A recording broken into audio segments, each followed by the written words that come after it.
It can sing song. এটা পারে গান গাইতে। Hello students, welcome to our channel শিক্ষার একাডেমি। আজ আমরা activity 8 use has, have and can. ব্যবহার করো হ্যাজ, হ্যাভ এবং can to write a few sentence about birds. পাখি সম্পর্কে কয়েকটি বাক্য লিখতে। ফর এক্সাম্পল, উদাহরণ, এ বার্ড হ্যাজ 2 উইংস। একটি পাখির আছে 2টি ডানা। এ bird can fly in the sky. পাখি আকাশে উঠতে পারে। এ বার্ড হ্যাজ 2 আইজ। একটি পাখির আছে 2টি চোখ। 2 লেগস, 2টি পা। অ্যান এবং এ টেল, একটি লেজ। Bird has beak and claws. পাখির আছে ঠোঁট এবং নখ।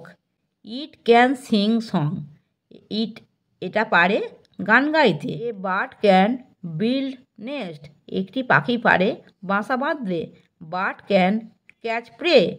পাখি পারে শিকার ধরতে। আমার পড়ানো যদি তোমাদের ভালো লেগে থাকে তাহলে এই ভিডিওটি লাইক করবে, বন্ধুদের মধ্যে শেয়ার করবে এবং আমার চ্যানেলটিকে সাবস্ক্রাইব করে বেল আইকনটি অন করে দেবে।